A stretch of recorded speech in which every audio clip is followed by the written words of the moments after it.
basketball guys, we have news. Let's go to more news from the Golden State Warriors, but before that, don't forget to subscribe to the channel and leave your like. The Warriors are oscillating and have good games and bad ones. Coach Steve Kerr has had recent problems with player injuries. But there is good news, and that is the evolution of Jonathan Kuminga, who has been playing good games. Even with Kuminga shining in the last few games, this squad needs more decisive players. Rumors: Warriors will make star Draymond Green available for trade and bring in a new star. The Golden State Warriors are still active in trying to pursue a star ahead of the February 6 deadline, but whether said star actually becomes available is another story altogether. The Warriors spent much of 2024 trying to acquire a co-star for Stephen Curry, having missed out on the likes of LeBron James, Paul George and Lauri Markkanen. Jimmy Butler has been linked to Golden State over recent weeks, but a new name in Zion Williamson emerged thanks to a report from ESPN on Tuesday. Six-player trade proposal sees Zion Williamson land with the Warriors. According to Tim McMahon and Bobby Marks, multiple rival executives see the Warriors as a logical fit for Williamson if the New Orleans Pelicans explore trading their young forward either ahead of the deadline or during the offseason. The logical fit component is an interesting one given Williamson, as talented as he is, would still leave spacing concerns that already exist in the front court.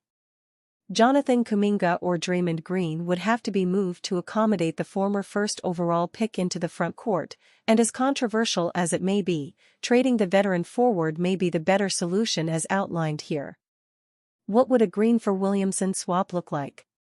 Here's a six-player trade that could work for both sides ahead of the deadline.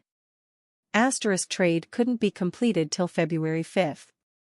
Golden State Warriors receive Zion Williamson, Daniel Tice, Javonte Green. New Orleans Pelicans receive Draymond Green, Dennis Schroeder, Brandon Podziemski. Golden State would have to convince themselves of two very important questions before even considering this trade.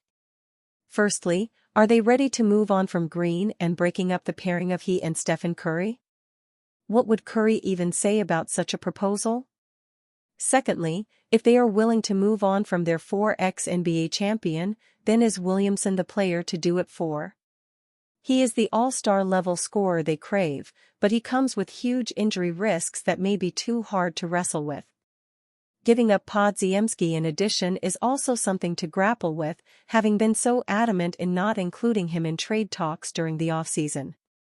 Offloading him and Schroeder would leave the Warriors without a backup point guard, but they could look to make another deal and reevaluate in free agency or via trade during the offseason. This may ultimately be a deal where both teams say no, yet perhaps that indicates that the value is somewhat fair on each side. The Warriors have been fairly conservative as a front office over recent years, so it's unlikely they'd pull off such a controversial move like this one. Why one Warriors star isn't untouchable? Since Klay Thompson left the Golden State Warriors in free agency for the Dallas Mavericks, followers of the Stephen Curry-led franchise pondered if they are near a significant change.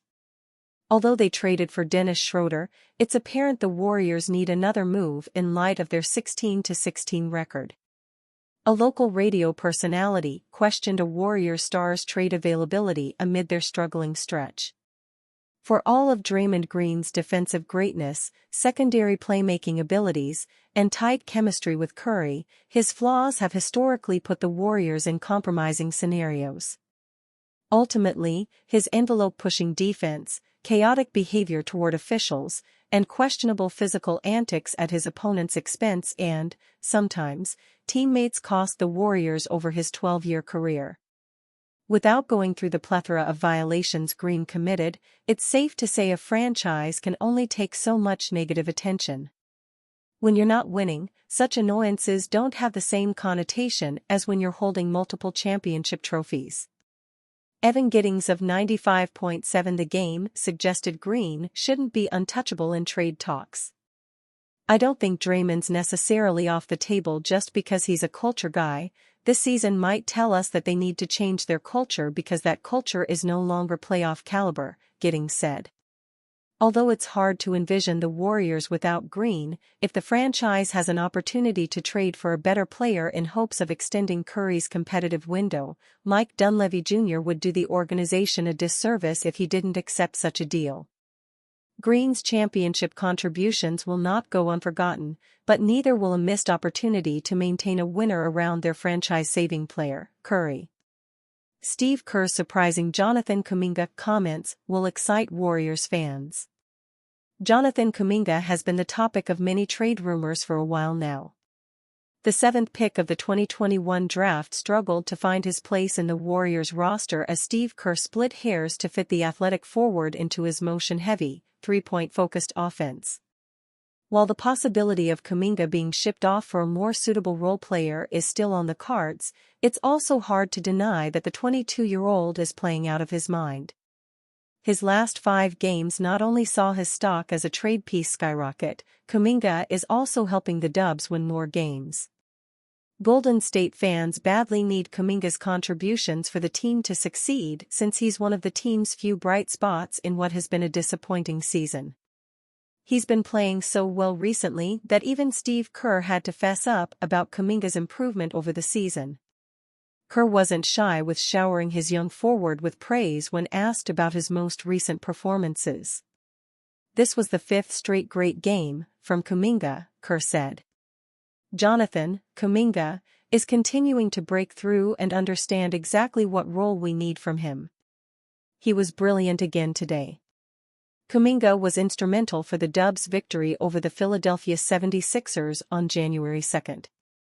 While he started from the bench, he finished the game with an impressive 20 points, 5 boards, 5 assists, and 1 steal while shooting 73% on 25 minutes of action. The former G League Ignite standout has been stellar for the Warriors over the last 5 games, making at least 40% of his shots while also making at least 5 boards and 1 defensive stop. He's slowly but surely becoming the cog Golden State badly needed when they drafted him with a high pick in 2021. Of course, things can still change at the drop of the hat. Kuminga might still get shipped off if the front office feels they can't do anything about his contract situation. However, fans will be expecting him to stay with the team if he keeps his production for the remainder of the season. Dennis Schroeder. Schroeder finally gives Warriors what they need in win versus 76ers. Long before Stephen Curry's shooting pyrotechnics, before the Warriors completed a tip-to-buzzer victory and indulged in some cathartic post-game revelry, they got what they'd been wanting and needing for 2 weeks. Their first glimpse of Dennis Schroeder's two-way skills.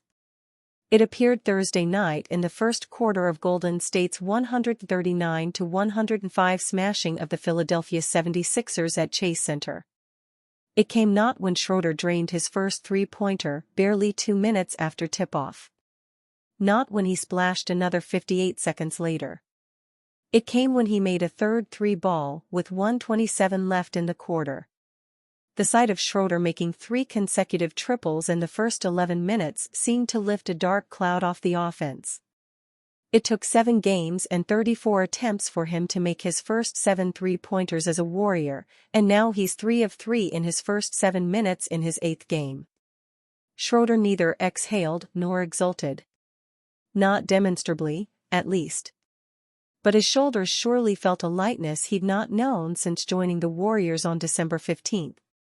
"The last 10 days, 12 days have been tough," Schroeder said in his post-game interview. "But luckily, we won the game today. Played very well, shared the ball, played with force. We stayed aggressive. But most important, we had fun. We just got to get back to that. And of course, I have to adjust to the team. Yeah, it's getting there." The Warriors traded to Anthony Melton, who started next to Curry before sustaining a season-ending knee injury, to the Brooklyn Nets for Schroeder because they possess similar skills. They offer elite perimeter defense and, on the offensive end, pose a credible scoring threat. Schroeder inherited the role from Melton, who inherited it from Klay Thompson, who in his prime was conceivably the best two-way shooting guard in the NBA. So, the Warriors needed some offense from Schroeder. Needed it when it wasn't there for his initial 7 games, 5 of which were losses, while he averaged 9.1 points while shooting a ghastly 29.7% from the field, including 20.6% from distance. Needed it even as coach Steve Kerr's consistently insisted the front office did not acquire the 31-year-old for offense. That was a coach being, deliberately artful. The Warriors are not expecting Schroeder to make 20-point games routine, but they couldn't afford to keep starting him alongside Curry if he was going to be as stridently inefficient as he was in his first 7 games. Schroeder's performance against the 76ers, 15 points, 5 of 9 shooting, including 3 of 4 from deep, 6 assists, 2 steals and superb defense against Philly star Tyrese Maxey, was like a prescription providing relief after several doses.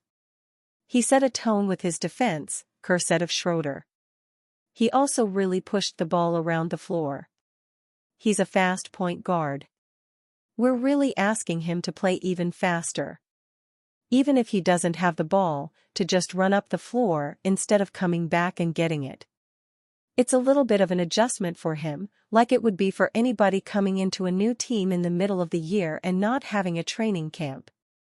It looks like he's starting to get more comfortable with what we're trying to do. For most of his 11-year career, Schroeder has been a relatively deliberate point guard, probing defenses in search of a clean look for a teammate or himself. Such a massive change in style does not make for a seamless transition. Yeah, it's different, Schroeder acknowledged. The last couple of years what they've been doing has been working and it's great. For me, I've played with a lot of people in my career, and I always can adjust. Whatever they ask me to do, I'm always ready for it. But it's going to take a little bit of time. Schroeder's first triple gave the Warriors a 29-15 lead late in the first quarter. Moses Moody drained one 35 seconds later, followed by another from Buddy Hield, his first after back-to-back games without one, that put the score at 35-19 to end the quarter. Golden State's double-digit lead remained throughout. The offense, dormant recently, suddenly was a living, fire-breathing organism.